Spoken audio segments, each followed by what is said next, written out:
એટલું દુઃખ નાની ઉંમરમાં જોયું ને ગાઈસ.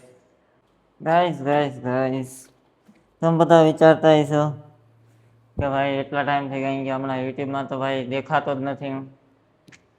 તો તમે ઇન્સ્ટાગ્રામમાં રીલ્સ ને એવું જોયું હોય તો કેટલું બધું ખરાબ વસ્તુ થઈ ગઈ તમારા ભાઈ સાથે. એની હિસાબે યુટ્યુબમાં વ્લોગ ને એવું આવતું નહોતું.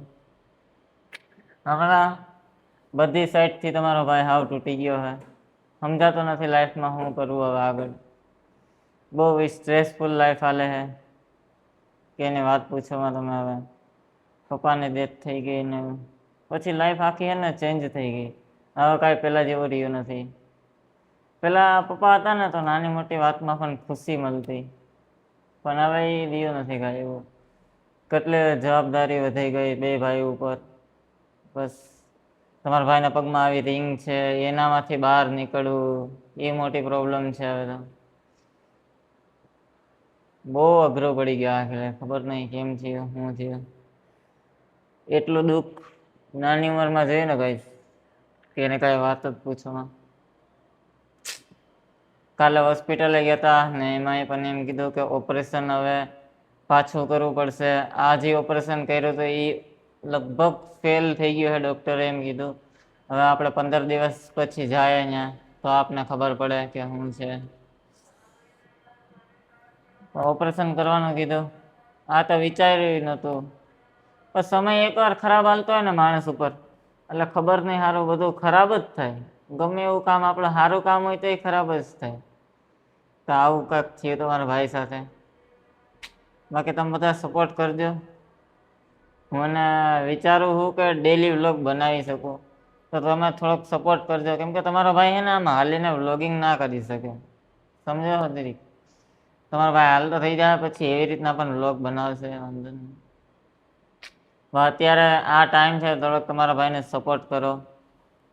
તમારો ભાઈ જરીક મહેનત ચાલુ રાખે. તમે સપોર્ટ કરો તો મને અંદરથી મોટિવેશન મળે કે ચાલો વિડીયો બનાવીએ, આ તે કરીએ, ઘર બેઠા બીજું કાંઈ નહીં. તો ક્યારેક તો એવું થાય કે શું કરું લાઈફમાં કાંઈ સમજાતું નથી. એવું છે ગાઈસ. બાકી જોઈએ આગળ શું થાય, કેવી રીતના થાય. ચાલો લેટ્સ સી. હું અત્યારે અમદાવાદમાં છું, એ તો લગભગ તમને બધાને ખબર જ હશે. એટલે લગભગ મારે ઘરે જવાનું થાય આજકાલમાં. લેટ્સ સી કઈ રીતે થાય એ પ્રમાણે હું તમને અપડેટ કરતો રહી હવે. અને યુટ્યુબમાં પણ ચાલુ રાખશો આપણે બને તો મહેનત હવે બધી જગ્યાએ કરવાની જ છે. બાકી સપોર્ટ કરવાનો તમારા બધાના હાથમાં છે.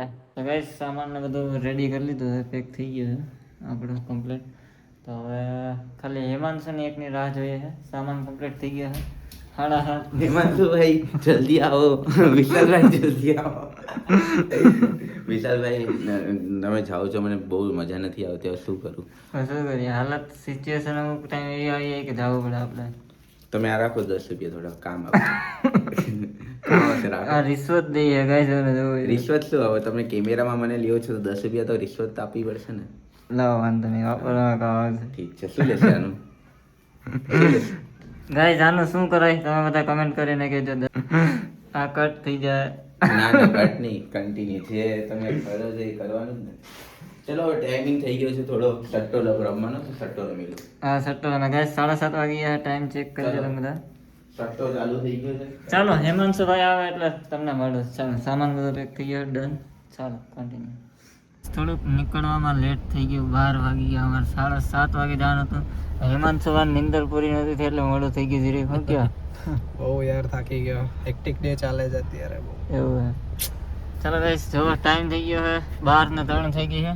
અત્યારે અમે બધા નીકળશું. પાર્થમાં સામાન ભરે છે, ડેકીમાં સામાન બધું નાખે છે. આપણે અહીંથી નીકળીએ. પાર્થ ફટાફટ કર ચાલ.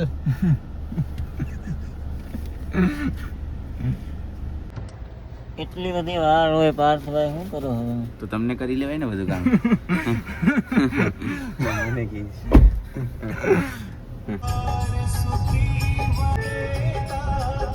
સ્ટોપ લઈ લીધો છે ચા પીવા માટે. ચા વિના નો હાલે. શું કે હેમાંશુભાઈ? ચા તો જોઈએ તો માઇન્ડ ફ્રેશ થશે. અને રાઈતે ડ્રાઈવ કરવાનું એટલે ચા વિના તો હાલશે નહીં. તો પેલા ચા પી લઈએ. જય ગોગામાં આપણે ઊભા રહીએ તો ચા પીવા માટે. ચાલો બાકી કન્ટિન્યુ. ગાઈસ ઘરે ઉગી ગયા. મોબાઈલની બેટરી હાવ લો છે.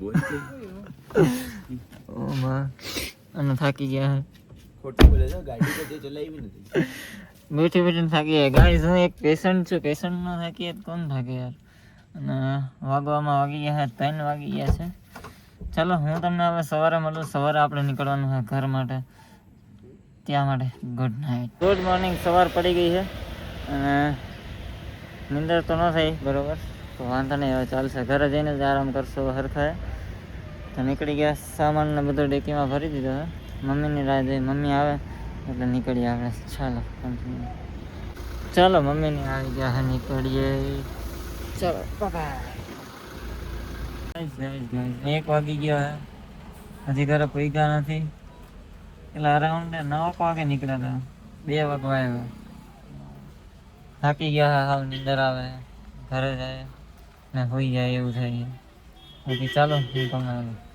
ઘરે જઈને ફિલહાલ